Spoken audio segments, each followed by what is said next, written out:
একটি খালি বোতলে জল ভরে বোতলের গায়ে স্টিকারটা ছাড়িয়ে ফেলে বোতলটি একটি পাইপের মধ্যে রেখে মোস্তাকদা সেখান থেকে চলে যায়। কিছুক্ষণ পর সেখানে আসতেই দেখে বোতলের জল সব নষ্ট হয়ে গেছে, আর এটা দেখে মোস্তাকদা ভয়ে পালিয়ে যায়। হাতে কাদা লেগে থাকলে কখনোই গায়ে হাত মুছতে যাবেন না, এতে গায়ের শার্ট নষ্ট হয়ে যেতে পারে। এর জন্য প্রথমে একটি ক্যারি ব্যাগ নিয়ে সেটিতে জল ভরা ক্যারি ব্যাগটি একটি জায়গায় টাঙিয়ে ছিদ্র করলে জল পড়তে থাকবে, আর সেই জল দিয়েই হাতটা ধুয়ে ফেলুন। মোস্তাকদা কচু গাছ থেকে একটি পাতা ছিঁড়ে নেয়, তারপর সেই পাতার ডাটা দিয়ে একটি গাছে ঘষতে থাকে। এরপর ঘষা হয়ে গেলে সে সেখান থেকে চলে যায়। কিছুদিন পর আবার সেখানে এসে দেখে গাছের গায়ে অদ্ভুত ধরনের দাগ হয়ে গেছে। মোস্তাকদা রাস্তা দিয়ে যেতে যেতে এক জায়গায় কিছু মাটি দেখতে পায়, আর এই মাটি দিয়েই তার পায়ে থাকা জুতোটি চাপা দিয়ে সে সেখান থেকে চলে যায়। তারপর কয়েক ঘন্টা পর ফিরে এসে দেখে সেখানে একটি জুতোর গাছ হয়েছে।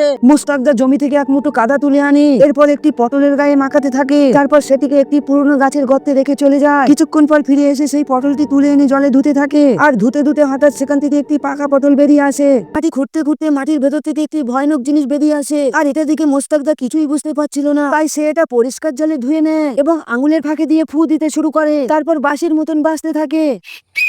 পায়ে কাদা লেগে গেলে কখনোই জুতো পায়ে দেবেন না, এতে জুতো ছিঁড়ে যেতে পারে। তাই প্রথমে জলে পা পরিষ্কার করে নিয়ে তারপরে জুতো পায়ে দিতে হবে, এতে জুতো সুরক্ষিত থাকবে।